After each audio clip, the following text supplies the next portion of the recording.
I don't say this often, and believe me when I say that, but we got to give a big thank you to the Chicago Bears because on today's show, I'm going to tell you just exactly why the Chicago Bears just gave a massive gift to the Green Bay Packers.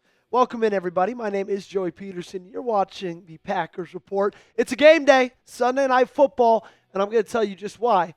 Chicago Bears really did a solid for Matt LaFleur in Green Bay when it comes to facing the Cowboys. Speaking of facing the Cowboys, we've been facing the Cowboys all week right here on the Packers Report, and this thing's coming down to the wire, okay? This thing ends when kickoff goes off tonight. We're 6 subs down from the Cowboys Report. Our biggest channel in chat sports right now. They've got like 200,000 more subscribers than we do, and we are David and Goliathing them. Only down 6 subscribers. If you hate the Cowboys, if you love the Packers, I need you guys to do me one big favor. Subscribe. It's free to do so. And it locks you in for daily videos all over your Green Bay Packers. So, we got to throw it back to week 3 to start today, where the Chicago Bears absolutely dominated the Dallas Cowboys at home by a final score of 31-14. And when you look back at that game, and you look back at the film of that game, honestly, guys, like Chicago was able to do absolutely whatever they wanted to do offensively, okay?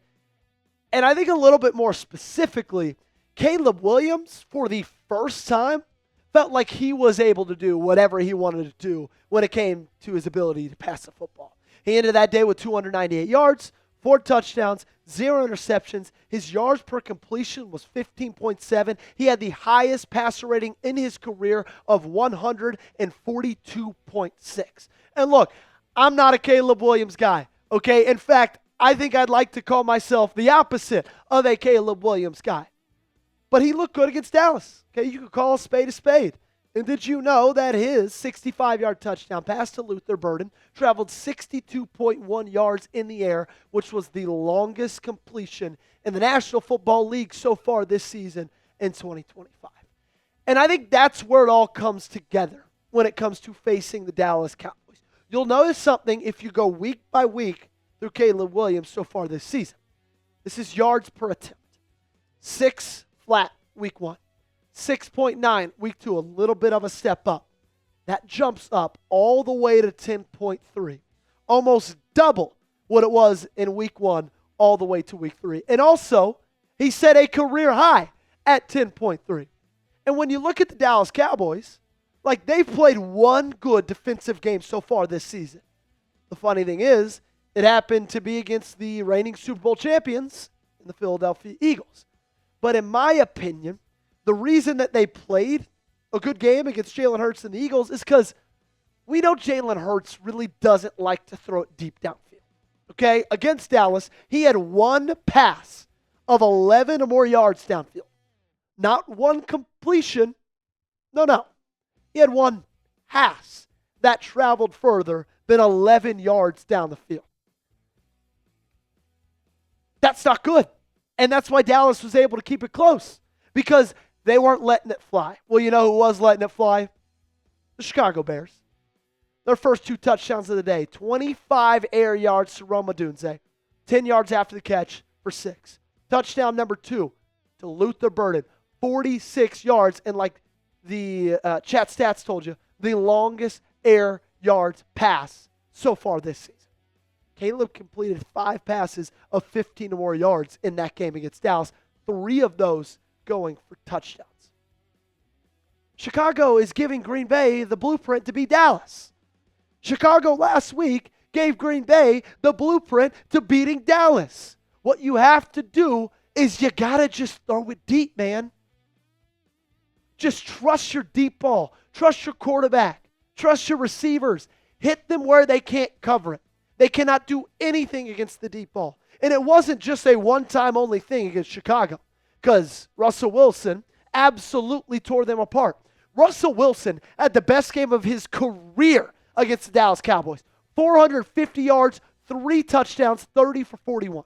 7 completions. 7 completions of 20 or more yards down the field. 3 of those going for touchdowns. And you could see it in his stats so far this season perfectly. It jumps out to you. Which game do you think he played Dallas? It's obvious. Week 2, 11.0 yards per attempt. 4.5 in week 1, 5.0 in week 3. He doubled those in week 2 against the Cowboys. Okay? So coming up, I'm going to tell you 2 things. I'm going to tell you why the deep ball works against the Dallas Cowboys, why they can't cover it. And then I'm going to tell you what that means and who we need to step up if you want to hit them where it hurts. And if you want to be able to do with them exactly what New York did and exactly what Chicago did. Give me a number. How many touchdowns for Love against the Dallas Cowboys? You let me know in the comment section down below. I've got a feeling it's going to be his most touchdowns in a game this season. Okay? Just a feeling I've got. You might not feel the same way. Regardless, let me know in the comment section. While you're down there, you'll see this link, chatsports.com/Packers hoodie, where you can get this Packers hoodie on sale for $26 off. Okay, it's only $44. If you need something new to freshen up the wardrobe, okay? I'm talking something new for the cold weather that's already hitting Green Bay. You can get this hoodie for $44. Chatsports.com/Packers hoodie. I'll put that link in the comments. I also put that link in the description of today's video. Made it super easy. All you got to do is go down there, click it, and you'll be checking out in no time. So why this works? Well, first off, the Cowboys' pass rush is horrible. It is not good. In 2025, they just have 4 sacks, which I think ranks them at 25th, maybe 24th in the NFL. 46 quarterback pressures. That ranks them at 20th in the National Football League. They're bottom 10, bottom half in each of those statistics. They can't do anything. They traded away their best pass rusher, and they can't do anything, man. DeMarvion Overshown, he's going to give that team a big lift up when he's back, but he's not back yet, right? So they just got to play with Donovan Izaraku, a rookie, Osa Odighizuwa, right? They got to just scrap some things together, hope something happens, and nothing's been happening. So quarterbacks, they got all day long to pat the ball, deliver the throw. Now, the reason those guys are so open is because what we've seen through 3 weeks so far, there's just not enough good communication on defense, which is a little bit surprising, given the fact that they've been playing so much zone. Like, it's kind of hard to figure out what the problem is with their communication if they're just playing zone all game long. Matt Eberflus is their defensive coordinator. They played zone more than anybody else in the National Football League through the first 3 weeks of the season. What is going on? And I think part of it is my third reason, right? They just don't really have good enough cornerbacks to cover.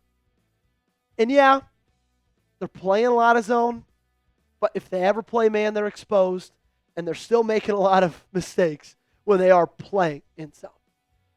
Trevon Diggs looks like a shell of himself. Everybody else they have in that roster is low-key embarrassing.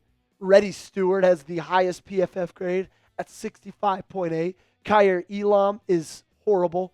DaRon Bland in the one game he's played was a 52.9. Trevon Diggs, 50. Trikweze Bridges, 47.9. Guys, they have one guy who grades out above 55 in coverage grades. So what this means for Green Bay? Bombs away. It's simple. If I'm Adam Stinovich, if I'm Mannion, if I'm in these meetings prior, hell, if I'm in the meetings today on game day, I'm saying, throw the deep ball as many times as you can. This is Jordan Love's time to shine. A lot of people talking about Jordan Love after that bad interception, after that Cleveland game. Outside of that pick, I thought he played great. I really did. This is Matthew Golden's time to break out. They haven't connected on a ton of deep balls so far this year.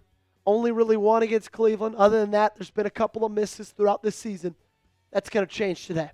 You got the straight line speed of Matthew Golden. You got the dead accuracy of Jordan Love in a clean pocket. This thing could get out of hand. I'm curious.